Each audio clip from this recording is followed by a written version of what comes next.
नमस्कार दर्शक बंधु आपण को आम चैनल को स्वागत। आज कार्यक्रमटी समस्त कन्या राशि व्यक्ति विशेषों बहुत अधिक गुरुत्वपूर्ण रही कारण यही वीडियो रे आपणकर संपूर्ण जुलाई मासटी केमिति कटिबो कौन परिवर्तन आसीबो एवं ग्रह मानकर गोचर राशि परिवर्तन आपणक जीवन रे केमिति प्रभाव पकाइबो केउ क्षेत्र रे अधिक परिवर्तन आसीबो एवं आपणकर राशिटी कन्या हेले मध्य नक्षत्र अनुजाई आपणक उपरे शुभ प्रभाव पड़िबो ना अशुभ प्रभाव पड़िबो एवं तार कौन रहिछि प्रतिकार विस्तृत भाव रे आलोचना करिबा।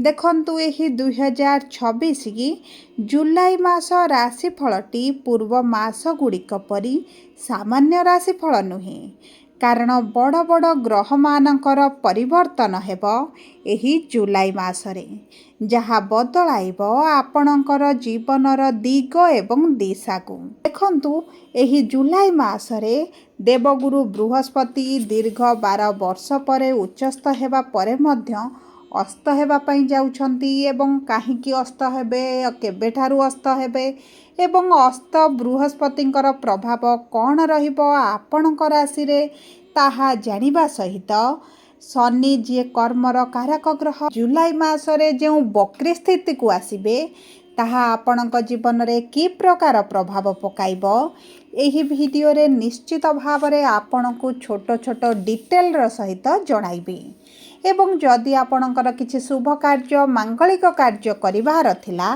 तेबे एही समयटी आपणक पई उत्तम रहिबो कि नाही ताहा मध्य आपणको एही वीडियो माध्यम रे जणाइबी।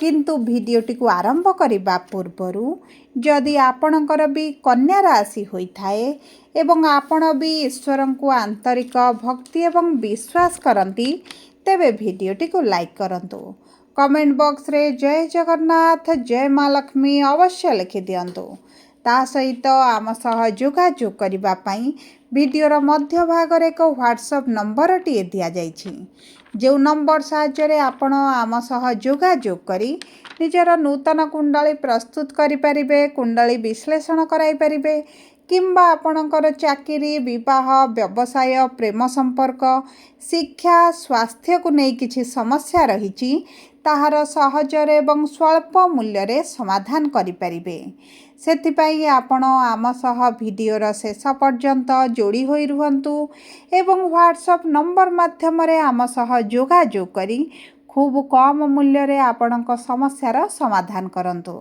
एबे आसंतु कार्यक्रमटी को आग को बढ़ाइबा एवं जानिबा एही बड़ ग्रह मानकर परिवर्तनटी आपणक जीवन रे शुभ परिवर्तन आनिबो ना अशुभ परिवर्तन आनिबा पई जाउछि। सर्वप्रथम जानिबा उत्तरा फाल्गुनी कन्या राशि 12/6 कन्या राशि व्यक्ति विशेष मानकर नक्षत्राधिपति हेउचंती सूर्य विराजमान करिछंती आपणकर कर्मर भाव रे जुलाई मास 15 तारिख रे आपणकर एकादश भाव को गोचर करिवे एही समय मध्य आपणक कर्म क्षेत्र पई अत्यंत शुभदायक समय रहिछि जदि आपणकर कर्म संबंधित किछि समस्या रहितला ताहा दूर होइजिबो चाकरी क्षेत्र रे शुभाशुभ फल प्राप्त करने सहित जदि किछि इंटरव्यू एंट्रांस आपणकर रहिछि जुलाई 15 तारिख मध्य रहिछि तेबे ताहा आपणको अत्यंत शुभदायक फल प्रदान करिबो विशेष भाव में जदि आपण सरकारी चाकरी पई चेष्टा करूछंती जदि आपणकर प्राइवेट चाकरी पई परीक्षा देउछंती इंटरव्यू एंट्रांस देउछंती तेबे आपणक पई संपूर्ण मासटी उत्तम फल प्रदान करिबो कहीं सूर्य दशम एकादश भाव में अत्यंत शुभ फल प्रदान करिथांती जदि आपणक कर्मक्षेत्र रे प्रमोशन चाहूचंती ट्रांसफर चाहूचंती चाकरी परिवर्तन चाहूचंती कर्मक्षेत्र रे परिवर्तन चाहूचंती तेबे आपणक पई भल समय रहिछि नूतन चाकरीर सुजोग मान आपणको प्राप्त हेबो किछि पुराना संस्था सहित जदि आपण पूर्वरु जड़ित रहितिले किंतु कोनोसी कारणवशत आपण सेठारु बाहर को आसीचंती पुनर्बार सेठाकु जिबाकु चाहूथिले तेबे मध्य आपणको निश्चित भाव में बड़ स्कोप मिलिबो एवं देखंतु आपणको कैरियर जो ड्रीम ता रहिछि आपणको कर्मक्षेत्र को नहीं ତାହା ମଧ୍ୟ ଆପଣଙ୍କ ପୂରଣ ହେଲା ଭଳି ପରିସ୍ଥିତି ମଧ୍ୟ ଆପଣ ଦେଖିପାରନ୍ତି। ଏବଂ ଯଦି ଆପଣ ବିଦ୍ୟାର୍ଥୀ ଅଛନ୍ତି, ଶିକ୍ଷା କ୍ଷେତ୍ରରେ ସମସ୍ୟା ଦେଖୁଥିଲେ, ତେବେ ଆପଣଙ୍କର ସେହି ସମସ୍ୟା ଦୂର ହୋଇଯିବ। ଆପଣଙ୍କ ଶିକ୍ଷା କ୍ଷେତ୍ରରେ କମ୍ପିଟିସନ୍ ବଢ଼ିଲେ ମଧ୍ୟ ଆପଣଙ୍କୁ ସଫଳତା ପ୍ରାପ୍ତି ହେବ। ଆପଣଙ୍କୁ ଶିକ୍ଷା କ୍ଷେତ୍ରରେ ମନପସନ୍ଦର କୋର୍ସ ମିଳିବ, ମନପସନ୍ଦର କଲେଜ ମିଳିବ ଏବଂ ତା ସହିତ ପଞ୍ଚମ ଅଧିପତି ସପ୍ତମ ଭାବରେ ବିରାଜମାନ କରୁଥିବାରୁ ଆପଣଙ୍କର ଯଦି କୌଣସି ପ୍ରତିଯୋଗିତା ରହିଛି, ତେବେ ପ୍ରତିଯୋଗିତାରେ ଆପଣଙ୍କୁ ଶୁଭ ଫଳ ପ୍ରାପ୍ତି ହେବ। ଏବଂ ଦେଖନ୍ତୁ, ଯେଉଁ ବ୍ୟକ୍ତିମାନଙ୍କର ବିବାହରେ ସମସ୍ୟା ରହୁଥିଲା, ବିବାହ ହୋଇପାରୁନଥିଲା, ଆପଣଙ୍କ ବିବାହ ପାଇଁ ମଧ୍ୟ ଭଲ ସମୟ ରହିଛି। ଅଚାନକ ବିବାହ ଠିକ୍ ହୋଇପାରେ କିମ୍ବା ଆପଣଙ୍କର ବିବାହ ମଧ୍ୟ ହୋଇପାରେ। ଏବେ ଆସନ୍ତୁ ଜାଣିବା କିପରି ରହିବ ହସ୍ତା କନ୍ୟା ରାଶି ବା 13/6 କନ୍ୟା ରାଶିର ବ୍ୟକ୍ତି ବିଶେଷମାନଙ୍କର ଏହି ଜୁଲାଇ ମାସଟି। ଦେଖନ୍ତୁ, ଚନ୍ଦ୍ର ହେଉଛନ୍ତି ଆପଣଙ୍କର ନକ୍ଷତ୍ର ଅଧିପତି। ଯଦି ଆମେ ଆପଣଙ୍କର ଆର୍ଥିକ ସ୍ଥିତିକୁ ଦେଖିବା, ଅର୍ଥାଧିପତି ଶୁକ୍ର ଆପଣଙ୍କ ଏକାଦଶ ଭାବରେ ଲାଭର ଭାବରେ ଥିବାରୁ ଅର୍ଥ କ୍ଷେତ୍ରରେ ଆପଣଙ୍କୁ ଶୁଭ ଫଳ ପ୍ରାପ୍ତି ହେବ। ଆପଣଙ୍କର ଆୟ ବଢ଼ିବା ସହିତ ବ୍ୟୟ ଯେଉଁ ବଢ଼ିଯାଉଥିଲା ତାହା ଆପଣଙ୍କର କମିବା ଆରମ୍ଭ ହେବ। ଅର୍ଥ ସଞ୍ଚୟ କରିବେ, ବକେୟା ଅର୍ଥ କିଛିଟା ମିଳିପାରେ କିମ୍ବା ଆପଣଙ୍କର ପୂର୍ବରୁ ଯଦି ଅର୍ଥ କେଉଁଠି ଫସିକି ରହିଥିଲା ତାହା ପ୍ରାପ୍ତ ହୋଇପାରେ। ଅଚାନକ ଧନ ଲାଭର ସୁଯୋଗ ଆପଣଙ୍କୁ ପ୍ରାପ୍ତ ହେବ। ଆପଣଙ୍କ ସ୍ୱାସ୍ଥ୍ୟରେ ଯେଉଁ ସମସ୍ୟା ରହିଥିଲା ତାହା ଆପଣଙ୍କର ଦୂର ହୋଇଯିବ। ଆପଣଙ୍କ ରୋଗ ପ୍ରତିରୋଧକ ଶକ୍ତିରେ ବୃଦ୍ଧି ଘଟିବ। କିନ୍ତୁ ଆପଣଙ୍କ ଚର୍ମଜନିତ ସମସ୍ୟା ଦେଖାଦେଇପାରେ। ପେଟରେ କିଛି ନା କିଛି ସମସ୍ୟା ଆପଣ ଖାଦ୍ୟକୁ ନେଇ ଦେଖିପାରନ୍ତି। ଏହି ସମୟ ମଧ୍ୟରେ ଖାଦ୍ୟ ଉପରେ ଆପଣଙ୍କର ନିୟନ୍ତ୍ରଣ ରହିଲେ ସ୍ୱାସ୍ଥ୍ୟ ସମସ୍ୟା ଆପଣଙ୍କର କମିଯିବ। ଆପଣଙ୍କ ପିତାଙ୍କ ସହିତ ଯେଉଁ ସମସ୍ୟା ଚାଲିଛି, ଯୁକ୍ତିତର୍କ, ଝଗଡ଼ା, ମନମାଳିନ, ମତଭେଦ ରହିଛି, ତାହା ମଧ୍ୟ ଆପଣଙ୍କର ଏହି ଜୁଲାଇ ମାସ ଶେଷ ସୁଦ୍ଧା ବେଳକୁ ପରିବର୍ତ୍ତନ ଦେଖିବେ। ମାତାଙ୍କ ସ୍ୱାସ୍ଥ୍ୟରେ ଉନ୍ନତି ଆସିବା ସହିତ ଯଦି ଆପଣ ପ୍ରେମ ସମ୍ପର୍କରେ ଅଛନ୍ତି, ପ୍ରେମ ବିବାହ କରିବା ପାଇଁ ଚାହୁଁଛନ୍ତି, ତେବେ ମଧ୍ୟ ଉତ୍ତମ ସମୟ ରହିଛି। କିନ୍ତୁ ଆପଣଙ୍କ ପ୍ରେମ ସମ୍ପର୍କରେ ଯେଉଁ ଦୂରତାଟି ବଢ଼ିଛି, ତାହା ଏହି ଜୁଲାଇ ମାସରେ ଧୀରେ ଧୀରେ ପରିବର୍ତ୍ତନ ହେବ। ସମ୍ପର୍କରେ ନିକଟତରତା ଆସିବ, ମଧୁରତା ଆସିବ, ଉଭୟ ଉଭୟଙ୍କୁ ବୁଝିବା ଆରମ୍ଭ କରିବେ ଏବଂ ଆପଣଙ୍କ ବୈବାହିକ ସମ୍ପର୍କରେ ଯେଉଁ ଦୂରତାଟି ବଢ଼ିଛି, ଶନିଙ୍କ ଉପସ୍ଥିତି ପାଇଁ ଯେଉଁ ଅସନ୍ତୁଷ୍ଟ ରହୁଛନ୍ତି, ତାହା ଆପଣଙ୍କର ଧୀରେ ଧୀରେ ପରିବର୍ତ୍ତନ ଏହି ଜୁଲାଇ ମାସରେ ଦେଖିବାକୁ ପାଇବେ। ଏବେ ଆସନ୍ତୁ ଜାଣିବା ଚିତ୍ରା କନ୍ୟା ରାଶି 14/6 କନ୍ୟା ରାଶିର ବ୍ୟକ୍ତି ବିଶେଷମାନଙ୍କର ମଙ୍ଗଳ ହେଉଛନ୍ତି ନକ୍ଷତ୍ର ଅଧିପତି, ବିରାଜମାନ କରିଛନ୍ତି ଭାଗ୍ୟର ଭାବରେ ଏବଂ ଏହି ଜୁଲାଇ ମାସରେ ଆପଣଙ୍କ କର୍ମର ଭାବକୁ ଗୋଚର କରିବେ।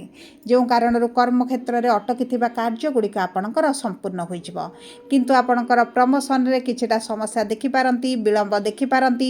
ଆପଣଙ୍କର ମନପସନ୍ଦର ଦରମା ବୃଦ୍ଧି ହୋଇନପାରେ। ଆପଣଙ୍କ ଆଶା ଅନୁରୂପକ ଆପଣଙ୍କୁ ରେଜଲ୍ଟ ପ୍ରାପ୍ତି ନ ହୋଇପାରେ। କିନ୍ତୁ ନୂତନ ବ୍ୟବସାୟ ଆରମ୍ଭ କରିବା ପାଇଁ ଅତ୍ୟନ୍ତ ଶୁଭଦାୟକ ସମୟ ରହିଛି। ଜମି, ଭୂମି, ଯାନ, ବାହନ ଯଦି କିଛି କ୍ରୟ କରିବା ପାଇଁ ଚାହୁଁଛନ୍ତି, ତେବେ ମଧ୍ୟ ବହୁତ ଭଲ ରହିବ। ଆପଣଙ୍କର ଯଦି ବିଦେଶ ଗ୍ରସ୍ତ କରିବାର ଥିଲା, ତୀର୍ଥଯାତ୍ରା କରିବାର ଥିଲା, ଧର୍ମଯାତ୍ରା କରିବାର ଥିଲା, ତେବେ ଆପଣଙ୍କ ପାଇଁ ବହୁତ ଭଲ ସମୟ ରହିଛି। ତୀର୍ଥଯାତ୍ରାର ଯୋଗ ବନୁଛି, ଧର୍ମଯାତ୍ରା ମଧ୍ୟ ଆପଣ କରିପାରନ୍ତି ଏବଂ ତା ସହିତ ଦ୍ୱାଦଶାଧିପତି ସୂର୍ଯ୍ୟ ଏକାଦଶ ଭାବରେ ରହିବା କାରଣରୁ ଆପଣଙ୍କୁ ଯାତ୍ରା ସମୟରେ କିଛିଟା ଲାଭ ମଧ୍ୟ ପ୍ରାପ୍ତ ହୋଇପାରେ। ଆପଣଙ୍କ ଦୀର୍ଘ ଦିନର କିଛି ଇଚ୍ଛା ଅଭିଳାଷ ପୂରଣ ହୋଇପାରେ। ସନ୍ତାନ ପ୍ରାପ୍ତି ପାଇଁ ମଧ୍ୟ ଭଲ ସମୟ ରହିଛି। ଗୁରୁଙ୍କର ସପ୍ତମ ଦୃଷ୍ଟି ଆପଣଙ୍କ ପଞ୍ଚମ ଭାବକୁ ଥିବା କାରଣରୁ ସନ୍ତାନ ଜନିତ ଖୁସି ଖବର ଆପଣଙ୍କୁ ପ୍ରାପ୍ତ ହେବ। ବିଦ୍ୟାର୍ଥୀମାନଙ୍କୁ ଶିକ୍ଷା କ୍ଷେତ୍ରରେ ଶୁଭ ଫଳ ପ୍ରାପ୍ତ ହେବା ସହିତ ପ୍ରେମ ସମ୍ପର୍କରେ ମଧୁରତା ଆସିବ। ଯେଉଁ ବ୍ୟକ୍ତିମାନଙ୍କର ବିବାହରେ ସମସ୍ୟା ରହିଛି, ବୈବାହିକ ସମ୍ପର୍କରେ ସମସ୍ୟା ରହିଛି, ଦୂରତା ବଢ଼ୁଛି, ବୈବାହିକ ସମ୍ପର୍କରେ ଏତେଟା ସନ୍ତୁଳିତ ପରିସ୍ଥିତି ରହିନାହିଁ, ତେବେ ମଧ୍ୟ ଆପଣ ଧୀରେ ଧୀରେ ସେଥିରେ ପରିବର୍ତ୍ତନ ଦେଖିବେ। ପିତା ଏବଂ ତାହା ସହିତ ଆପଣଙ୍କର ଭାଗ୍ୟାଧିପତି ଶୁକ୍ର ଯେହେତୁ ଏକାଦଶ ଭାବରେ ଅଛନ୍ତି, ଭାଗ୍ୟ ଆପଣଙ୍କର ମଜବୁତ ରହିବ। ସ୍ୱାସ୍ଥ୍ୟରେ ବିଶେଷ ଭାବରେ ସମସ୍ୟା ରହିବ ନାହିଁ। ଋତୁକାଳୀନ ସମସ୍ୟା କିଛିଟା ଦେଖିପାରନ୍ତି। ଗଳା, ତଣ୍ଟି, ପାଟି, ଦାନ୍ତରେ ସମସ୍ୟା ଆପଣଙ୍କର ଦେଖାଦେଇପାରେ। ସେଦିଗ ପ୍ରତି ଦୃଷ୍ଟି ଦେବେ। ସବୁ ପରେ ଅଶୁଭତ୍ୱକୁ ଦୂର କରି ଶୁଭାଶୁଭ ଫଳ ପ୍ରାପ୍ତି କରିବା ପାଇଁ ପ୍ରତ୍ୟେକ ଦିନ ପ୍ରାତଃ ସମୟରେ ସୂର୍ଯ୍ୟଙ୍କୁ ଜଳ ଅର୍ପଣ କରନ୍ତୁ। ଆଦିତ୍ୟ ହୃଦୟ ସ୍ରୋତ ପାଠ କରନ୍ତୁ। ପ୍ରାତଃ ସମୟରେ ଓಂ ନମଃ ଶିବାୟ ମନ୍ତ୍ର 21 ଥର କିମ୍ବା 108 ଥର ପାଠ କରନ୍ତୁ। ମହାଦେବଙ୍କର ପୂଜାର୍ଚ୍ଚନା କରନ୍ତୁ। ହନୁମାନ ଚାଳିଶା ପ୍ରତିଦିନ ପାଠ କରନ୍ତୁ। ଚେଷ୍ଟା କରନ୍ତୁ ଛୋଟ ପକ୍ଷୀମାନଙ୍କୁ କିଛିଟା ଖାଦ୍ୟ ଖୁଆଇବା ପାଇଁ। ଆପଣଙ୍କ ପାଇଁ ଅତ୍ୟନ୍ତ ଶୁଭଦାୟକ ରହିବ।